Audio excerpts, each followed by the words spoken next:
कालीघाटी train station एक ऐसा railway station जो पिछले 50 सालों से वीरान पड़ा हुआ है। गांव के बुजुर्ग बताते हैं कि बीते 50 सालों से हर अमावस्या की रात ठीक रात के 12 बजे इस सुनसान स्टेशन की दिशा से शादी के नगारों जैसी रहस्यमयी आवाजें सुनाई देती हैं। लेकिन सबसे डरावनी बात यह है कि उस रात के बाद गांव की एक कुंवारी लड़की हमेशा के लिए गायब हो जाती है। आज फिर वही खौफनाक दिन लौट आया था। काली अमावस्या की रात पूरा गांव डर और बेचैनी में डूबा हुआ था। लोग छोटे छोटे झुंड बनाकर आपस में धीमी आवाज में बातें कर रहे थे, क्योंकि सबको पता था कि आज की रात फिर कुछ अनहोनी हो सकती है। अरे गणेश, आज फिर वही काली अमावस्या की रात आ गई है। कहते हैं आज की रात काली घाटी ट्रेन स्टेशन की तरफ से वो भूतिया बारात फिर निकलती है, और इस बार पता नहीं हमारे गांव में किसकी बारी आने वाली है। हाँ मोहन, आज फिर वही मनहूस काली अमावस्या की रात लौट आई है। हर बार की तरह आज भी डर लग रहा है। पता नहीं इस बार किस घर की बेटी या किसकी बहन इस गांव से अचानक गायब हो जाएगी। भगवान करे आज की रात बिना किसी अनहोनी के गुजर जाए। काका, आप बिल्कुल चिंता मत कीजिए। आज मैंने गांव के सभी मंदिरों में पुजारियों को बैठा दिया है। पूजा पाठ भी शुरू हो चुका है। देखता हूं आज कैसे वो भूतिया बारात हमारे गांव की सीमा में कदम रखती है। उस रात पूरे गांव में एक अजीब सा सन्नाटा पसरा हुआ था। हर अमावस्या की तरह आज भी लोगों के दिलों में डर बैठा हुआ था।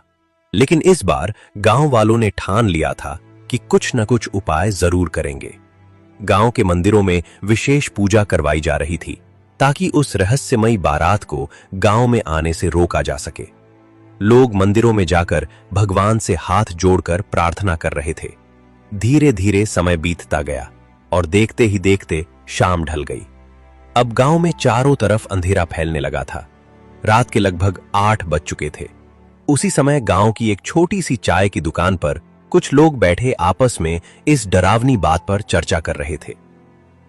काका, आज फिर रात के ठीक 12 बजे वो भूतिया बारात हमारे गांव में आने वाली है।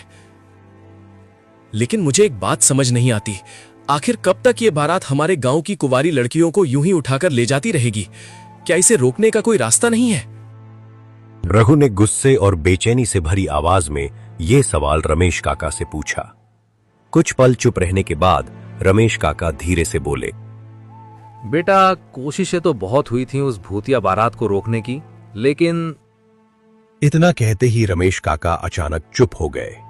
उनके चेहरे पर डर साफ दिखाई दे रहा था। तभी रघु ने उत्सुकता से पूछा, लेकिन काका, आगे क्या हुआ था? जब गांव वाले उस बारात को रोकने गए थे तब क्या हुआ? रमेश काका ने एक गहरी सांस ली और धीमी आवाज में बोले, उस रात गांव के करीब 15-20 लोग उस भूतिया बारात को रोकने के लिए गए थे। उनमें मेरे पिता भी शामिल थे। लेकिन उस रात के बाद न तो मेरे पिता लौटे और ना ही उनके साथ गए बाकी लोग। उस घटना के बाद गांव में ऐसा डर फैल गया कि किसी ने भी दोबारा उस बारात का सामना करने की हिम्मत नहीं की। सबको समझ आ गया था कि जो भी उस बारात के सामने जाएगा वो शायद कभी वापस नहीं लौटेगा। ये बात सुनकर रघु और चंदू दोनों के चेहरे का रंग उड़ गया। कुछ देर बाद रघु ने फिर पूछा, लेकिन काका, वो भूतिया बारात तो सिर्फ कुंवारी लड़कियों को ही ले जाती है ना? तो फिर उस दिन गांव वाले क्यों गायब हो गए? क्योंकि बेटा, उन्होंने उस बारात के सामने जाने की गलती कर दी थी। और कहते हैं कि अमावस्या की रात अगर कोई भी इंसान घर के बाहर रह जाए और बारातियों की नजर उस पर पड़ जाए तो वो उसे भी अपने साथ ले जाते हैं। यह सुनकर चंदू के शरीर में सिहरन दौड़ गई। वो डरते डरते बोला, काका, क्या आपने कभी उस भूतिया बारात को अपनी आंखों से देखा है? नहीं बेटा, मैंने आज तक उस बारात को नहीं देखा। सच कहूं तो कभी देखने की हिम्मत ही नहीं हुई।